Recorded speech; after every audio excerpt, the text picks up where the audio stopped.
পরিচালক তরুণ মজুমদারের লেখা বই থেকে তাঁরই কথায় আপনাদের কিছু ঘটনার কথা জানাই। তিনি যখন নিউ থিয়েটার স্টুডিওতে প্রথম গেছিলেন সেই সময়কার কথা তিনি বলেছেন।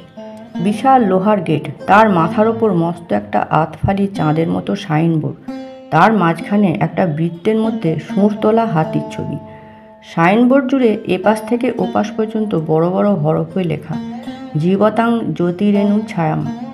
খাঁকি উর্দি পরা দারোয়ান পরিচয় জানতে পেরে সেলাম ঠুকে গেট খুলে দিল। আমরা ঢোকার পরে আবার সশব্দে গেট বন্ধ হয়ে গেল। ভেতরে ঢুকে সত্যি অবাক হবার অবস্থা। স্টুডিওর পরিবেশ যে এত শান্ত আর সুন্দর হতে পারে চোখে না দেখলে বিশ্বাস করা শক্ত। গেট পেরিয়ে প্রকাণ্ড চত্বর জুড়ে দেশি বিদেশি নানা রকম গাছপালা। পরে শুনেছিলাম এদের কিছু নাকি জাপান থেকে আমদানি করা। একটু তফাতে ডাইনে বাঁয়ে দুদিকে দুটো শুটিং ফ্লোর, একটু দূরে টলটলে জলের একটা পুকুর, তার একপাশে লেবু বাগানের মধ্যে খড়ের চালার একটা গোলঘর। এই গোলঘর একটি তীর্থস্থান। ওখানকার কাঠের বেঞ্চিতে একবার এসে বসেছিলেন স্বয়ং রবীন্দ্রনাথ নটির পূজা নিয়ে একটা ফিল্ম বানাবার সময়। বসেছেন শরৎচন্দ্র চট্টোপাধ্যায়ও। মালিক বীরেন্দ্রনাথ সরকার সাহেবও তার অফিস ঘর থেকে বেরিয়ে নিয়মিত বসেন ওখানে। তাকে ঘিরে থাকে সাহিত্যিক আর চিত্রনাট্যকারেরা। প্রবোধ সান্যাল, শৈলজানন্দ, প্রেমেন্দ্র মিত্র, বিনয় চট্টোপাধ্যায়, আরও অনেক রথী মহারথী। ওখানে বসে প্রোডাকশন ম্যানেজার অমর মল্লিক আর জলু বড়ালের কাছ থেকে বিভিন্ন প্রোডাকশনের খুঁটিনাটি খবর নেন শ্রী বীরেন্দ্রনাথ। সেখানে বসেই মালিক বীরেন্দ্রনাথ সরকার প্রোডাকশন ম্যানেজারের কাছ থেকে খবর নিয়ে থাকেন ফ্লোরগুলো কোন কোন পরিচালকের নির্দেশে কোন কোন ছবির কাজ কতটা এগোচ্ছে, তাঁর খুঁটিনাটি। সরকার সাহেব নাকি শুটিং চলাকালীন কোনোদিন কোনো পরিচালকের ফ্লোরে পদার্পণ করেননি, কারণ তিনি বিশ্বাস করেন প্রযোজক হিসেবে তার সমস্ত কাজই হওয়া উচিত আড়াল থেকে। ফ্লোরে ডিরেক্টররাই সর্বেসর্বা। তাকে অবাধ স্বাধীনতা দিয়ে সেরা কাজটা বের করে আনাই হলো প্রযোজকের কাজ। বলা দরকার যে সেই সময় নিউ থিয়েটার্সের বাঁধা ডিরেক্টরদের মধ্যে ছিলেন বাঘা বাঘা সব নাম, যেমন দেবকী কুমার বসু, প্রমথেশ চন্দ্র বড়ুয়া, নিতিন বসু, হেমচন্দ্র চন্দ্র, কার্তিক চট্টোপাধ্যায় আর বিমল রায়।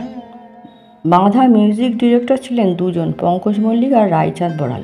বাঁধা মাইনের টেকনিশিয়ান ছাড়াও বাঁধার সম্মান দক্ষিণা শিল্পীরাও ছিলেন, যেমন কানন দেবী, কুন্দলাল সায়গল, পৃথ্বীরাজ কাপুর, পাহাড়ি সান্যাল, চন্দ্রাবতী দেবী, ভারতী দেবী, এমন আরও অগণিত শিল্পী। শুটিং থাক বা না থাক, টেকনিশিয়ানদের নিয়মিত আসতে হতো যন্ত্রপাতিগুলোর দেখভালের জন্য। তার ফাঁকে আড্ডাও হতো। বলতে ভুলে গেছি, একটা হরিণও ঘুরে বেড়াতো সারা চত্বর জুড়ে। হ্যাঁ, একটা স্পটেড ডিয়ার ল্যাবরেটরির ওপাশ থেকে শুরু করে ননীবাবুর ক্যান্টিনের পাশ দিয়ে আমবাগানের ছায়ায় পুকুরের ধারে সর্বত্র তার বিচরণ। আমবাগানে যে সে আমবাগান নয়, মুর্শিদাবাদ, লখনৌ, মালদা থেকে বেছে বেছে আনা সেরা সেরা কলমের গাছ। এই আমবাগান নিয়ে মজার গল্প আছে। বীরেন্দ্রনাথ সরকার মানুষটি ছিলেন টকটকে ফর্সা গায়ের রং, ঈষৎ পিথুলা শরীর, ধুতি পাঞ্জাবি অথবা 3 পিস স্যুট সবেতেই সমান মানানসই। চলায় ফেরায় কথা বলার ভঙ্গিতে স্পষ্ট করে দেয় আভিজাত্য কথাটার সত্যিকারের মানে কি, আর হবে নাই বা কেন, কোন কাননের ফুল সেটা তো দেখতে হবে।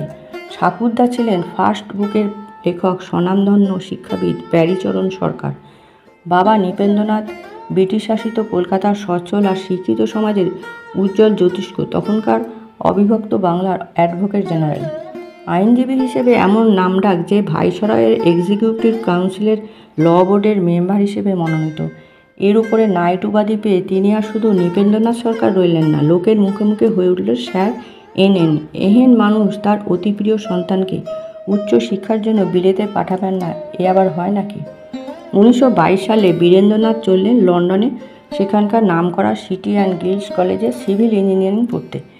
এর আগে কলকাতার হিন্দু স্কুল আর প্রেসিডেন্সি কলেজে খুবই মেধাবী ছাত্র হিসেবে তার স্বপার্জিত খ্যাতি তো ছিলই। 5 বছর বাদে বিদেশি ডিগ্রি নিয়ে দেশে ফিরে ডালহৌসি পাড়া একটা অফিসও খুলে বসলেন। ভালো সিভিল ইঞ্জিনিয়ার হিসেবে নিজেকে প্রতিষ্ঠিত করার প্রাথমিক সিঁড়িগুলো একের পর এক তৈরি হতে লাগলো, কিন্তু হঠাৎ জীবনের মোড় ঘুরে যায় তার। নাটক থিয়েটার তো তিনি ভালোবাসতেনই, ফিল্মও তো তেমনি এক ধরনের বিনোদন। দর্শকদের যদি ধারাবাহিকভাবে ভালো জিনিস সাপ্লাই করা যায় তাহলে ডিমান্ড তো দিনকে দিন আকাশচুম্বী হওয়া উচিত। সেই পথেই পা বাড়ালেন বীরেন্দ্রনাথ।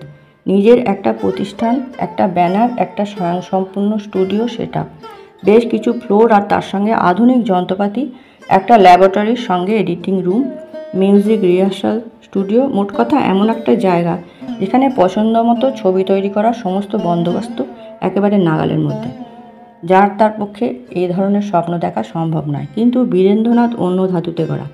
অসম্ভব শব্দটার অস্তিত্ব তার অভিধানে নেই, অতএব তিনি করে দেখালেন। হ্যাঁ, সবাই অবাক হয়ে দেখল দক্ষিণ কলকাতার জনবসতি থেকে অনেকটা দূরে, যেখানে ট্রাম বাসের শব্দ নেই, রিক্সা পর্যন্ত চলে না, সেখানে বিশাল একটা জমি কিনে তৈরি করে ফেললেন তার স্বপ্নের প্রতিষ্ঠান, নিউ থিয়েটার স্টুডিও। গুরুগম্ভীর বীরেন্দ্রনাথের পেছন থেকে আরেকটা বীরেন্দ্রনাথ মাঝে মাঝে উঁকি মারেন, অসম্ভব রসিক, স্নেহশীল, মানবিক বীরেন্দ্রনাথ। তাকে নিয়ে অনেক গল্প আছে, আপাতত একটি গল্প শোনা যাক। গল্পটি শোনা যাক অভিনেত্রী ভারতী দেবীর মুখ থেকে। সেই আম গাছ নিয়ে গল্প। ভারতী দেবী অর্থাৎ ভারতী দেবী নিউ থিয়েটার্সেরই আবিষ্কার। খুব অল্প বয়সে এসেছিলেন ডাক্তার ছবিতে অভিনয় করতে, এক চুলবুলি পানোচ্ছল মেয়ের চরিত্রে। টেস্ট টিউব বাজিয়ে তার আমি মন বুলবুল পাখি গান রীতিমতো সাড়া ফেলে দিয়েছিল চারিদিকে। তারপর থেকে মৃত্যুর আগে পর্যন্ত তিনি যে কত ছবিতে কত রকম চরিত্রে রূপ দিয়েছেন সেসব বলতে গেলে অনেক সময় নেবে। ভারী স্নেহপ্রবণ এই মহিলা একবার গল্প করতে করতে বলেছিলেন, কি বলেছিলেন স্বয়ং তার জবানিতেই শোনা যাক। তখন নিউ থিয়েটার্স যাকে বলে জমজমাট, বুঝলে ভাই, যেদিকে তাকাও এ বলে আমায় দেখ, ও বলে আমায় দেখ, বাইরের কারো পা ফেলবার জো নেই, এমনই আটসাত ব্যবস্থা। সদর গেট সর্বদাই বন্ধ, তার উপর দারোয়ানদের পাহারা। আমরা যারা ভেতরের লোক তাদের কোনো অসুবিধে নেই, খাই দাই, অ্যাক্টিং করি আর আড্ডা মেরে ঘুরে ঘুরে বেড়াই, অবশ্যই বড়দের চোখ এড়িয়ে। একদিন হলো কি, হঠাৎ কানন্দি এসে বলল, অর্থাৎ কানন দেবী, এই ভারতী, আম খাবি?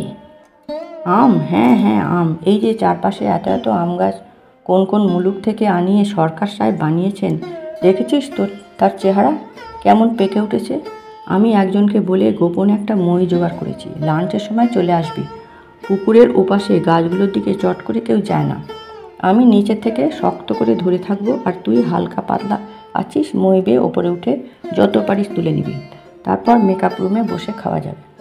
যেই কথা সেই কাজ। লাঞ্চ টাইম, আমি গাছে উঠে গেছি, কারণ দিয়ে শক্ত করে ধরে আছে মইটা, যতটা পারা যায় চটপট আম পাড়ছি আর কোঁচড়ে পুড়ছে। এমন সময় ভাই, হঠাৎ দেখি দূরের সদর গেট খুলে গেল, আর সেই গেট দিয়ে ঢুকছে খোদ সরকার সাহেবের গাড়িটা। আমি তো অবাক, এ সময় তো উনি কখনো আসেন না। এদিকে নিচে আর এক কাণ্ড, সরকার সাহেবের গাড়ি দেখে কানন্দিত দে দৌড়, আর হবি তো ওর পায়ের ধাক্কা লেগে মইটাও গেল ধপাস করে মাটিতে পড়ে। আমি তখন গাছের ওপরে হরির নাম জপ করছি, এবার নামবো কী করে? যাই হোক, সরকার সাহেবের গাড়ি এসে খানিক তফাতে ওর অফিসের সামনে থামলো, উনিও ঢুকে গেলেন গম্ভীরভাবে। আমি তখন এদিক ওদিক চেয়ে এডাল ওডাল ধরে কোনো রকমে নেমে সোজা মেকআপ রুমে। ভাবলুম যাক বাবা, রক্ষে, কেউ টের পায়নি। সেদিন রাতের